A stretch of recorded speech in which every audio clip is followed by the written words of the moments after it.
exactly appropriate way of taking decisions when it affects large numbers in either a context of an academic institution, in the context of a government institution, in the context of a company even. Well, those of us like the professor sitting here who are conversant with the Japanese method of management are familiar with these concepts, decisions taking through consensus, decision making from the bottom, not from top to bottom, from bottom to top. Well, you believe me, that process often takes time. Inevitably, it leads to delays. But look at even in the context of Kerala, our own state, we can think of many instances when decisions which were taken at the highest levels in government could not get implemented for the reason that there are different voices of dissension, and the decisions are thwarted when it comes to their implementation. Well, we often now use the word stakeholders, meaning thereby those who are concerned with a decision, either participants of a decision-making process, those who are going to be affected by that.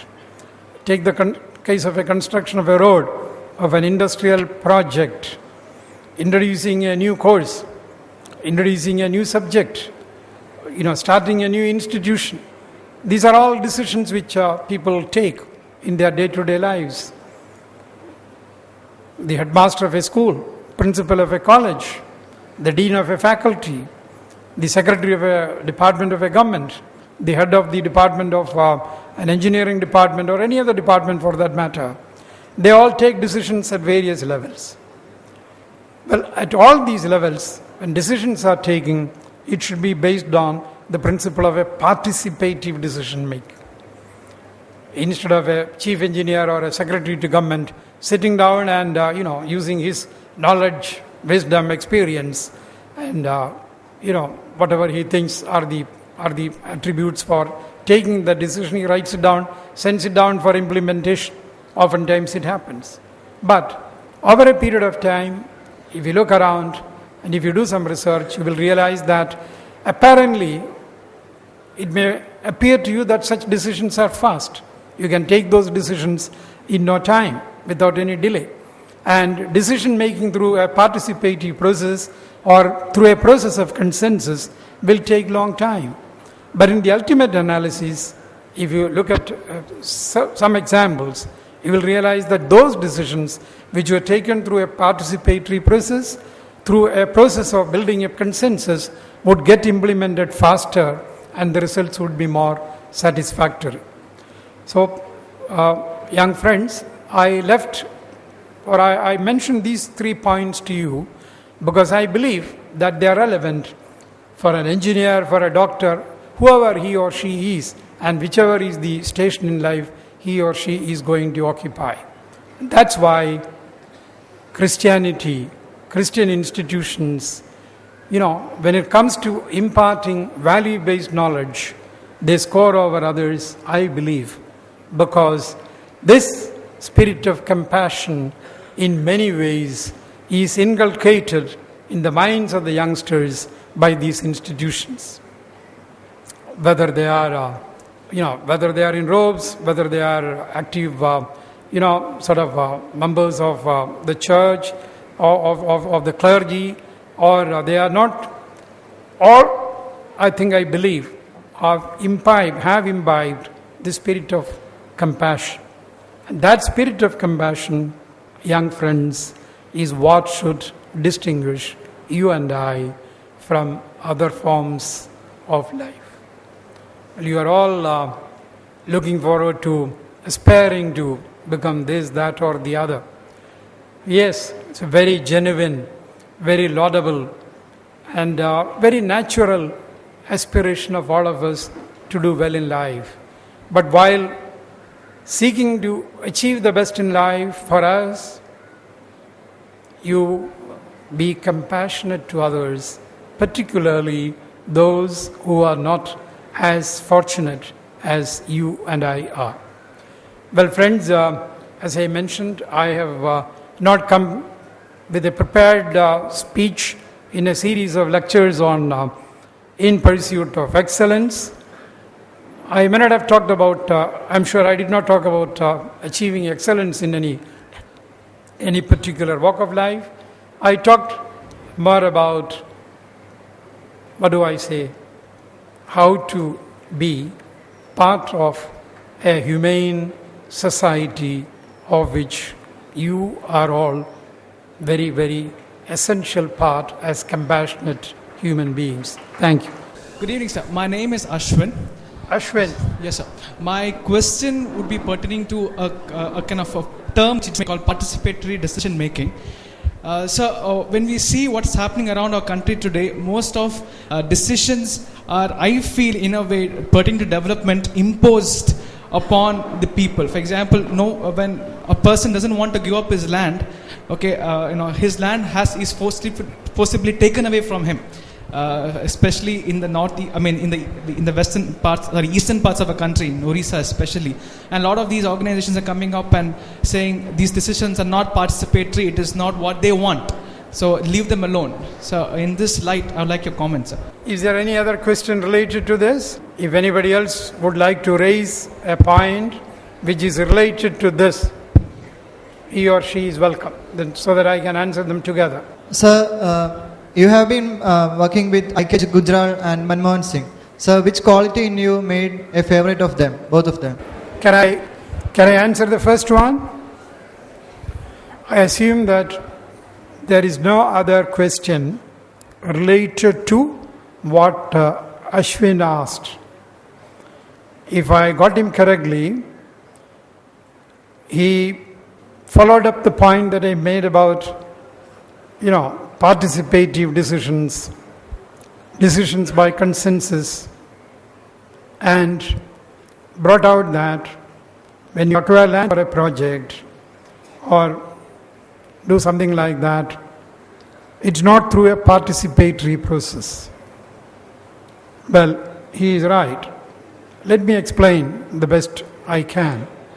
I am not sure whether I'll be able to satisfy you or not, but as it is a matter which is agitating the minds of many people, and it affects the livelihood of many people on the one hand, and on the other, it affects very vitally the implementation of several developmental projects. Well, first of all, let's bear in mind that governance is all about reconciling different interests. You see, reconciling differences, bringing about or evolving consensus, evolving a decision which would, to the maximum possible extent, take into account the different concerns of different stakeholders and come to a conclusion, come to a decision which will be, to the good of the largest number of society.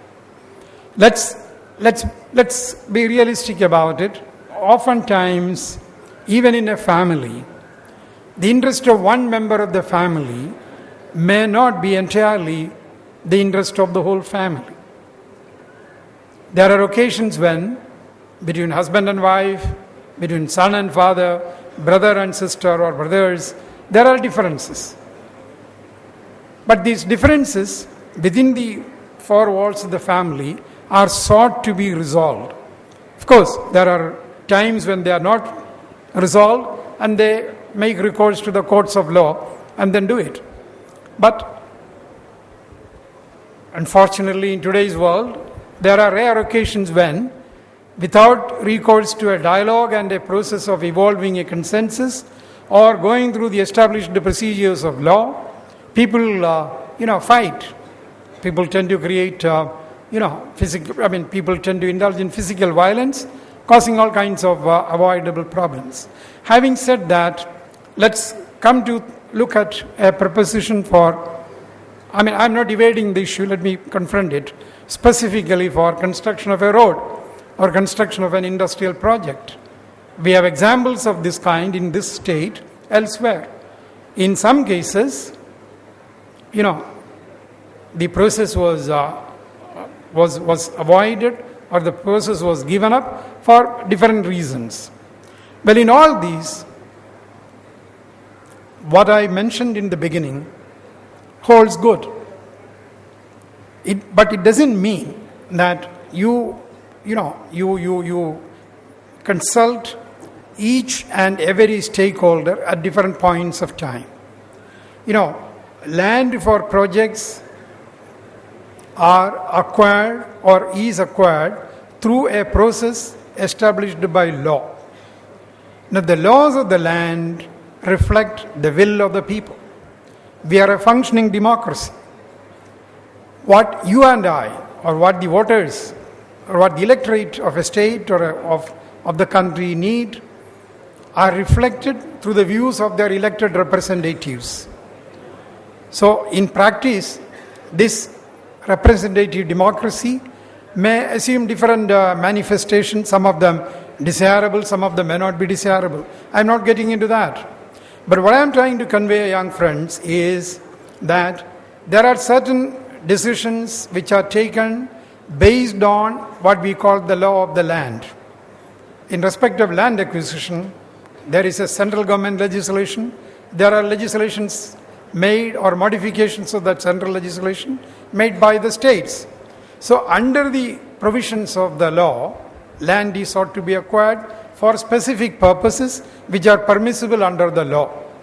Well, even here, in today's context, I admit without any hesitation that before a project is sought to be implemented in a given area, it would be very desirable, it is very useful that the people of that area are informed about it, their views are taken into account, and even if at times there may not be 100% rationality, if there is a great resistance which may lead to undesirable consequences, it may be better to rethink about it. But the price that we pay for it also must be in our mind. If we abandon a road project or if we abandon an industrial project, there is a price to be paid for that also. Let's remind ourselves, there is nothing called a free lunch. But we try to evolve a consensus, we try to give and take. That is the essence of life. Whether it is in politics or administration or in company, it is give and take. So, if somebody's land is being taken, that somebody must be suitably compensated. And that somebody should be made to give up his land on the basis of his understanding that he is getting something on which he can fall back upon. Adequate compensation has necessarily to be paid, and believe me, although the process will take time, it is better to take into confidence all those who are going to be affected when it comes to the acquisition of land. So, the point I made about consultative processes, participative decision making takes different forms in different contexts, but the essence, I believe, is the same. Now, our friend Sandeep asked me something which has nothing to do with land acquisition. Neither Mr. Gujral nor Mr. Manmohan Singh asked me ever to acquire land for any project. But, look, it's very, it's very embarrassing for anybody. I mean, if you are asked to comment on two bosses under whom you worked, as you join a company or something, later on you will realize that it's not a very, very, very, what do I say? I think it's a question which is not generally asked. But let me say that, there are two distinct and very distinguished individuals of tremendous qualities of head and heart. But Mr. Gujral is not Mr. Manmohan Singh. That's all what I will say. But I have had the privilege of working under both of them, which I enjoyed. Sandeep is making it more difficult. He is asking me, what he asked me was, what quality in you made you made the two of them give me a job. Well, Sandeep, I just don't know about that. I do not know. I do not know, but can I say this? It is not to please you or not to evade anything, not evade the question to me. But believe me, in spite of all what you hear about, Sifarish, about this, that and the other, I think you believe me, you mark my words, in your own career you will realize it. There may be unlucky or unfortunate exceptions, but by and large, if you are sincere in what you are trying to do, if you are not pretentious, if you are responsive, and if you are humane, and if you are humble of all things, I think all of you have an equal chance, like me. You believe me on that. That's all what I will say. Thank you, sir. We have time for one more question. Good evening, sir. Sir, I'm Fatima Mohammed. Yeah. Sir, my question is, you're a person well known for your integrity and compassion. Sir, what was your strategy in dealing with the politicians who are very tough? Sorry, I repeat that, the latter part of the question. What was your strategy in dealing with the politicians who are very tough? Who are very tough. Who are very tough. Fatima, let's understand, let's realize that, there are politicians and politicians. To paint all of them with a black brush is very unfair. That's what I believe. I am a retired man, although it is written that I am still in the service, I am not. So I have nothing to do with any service at the moment. I am in a way,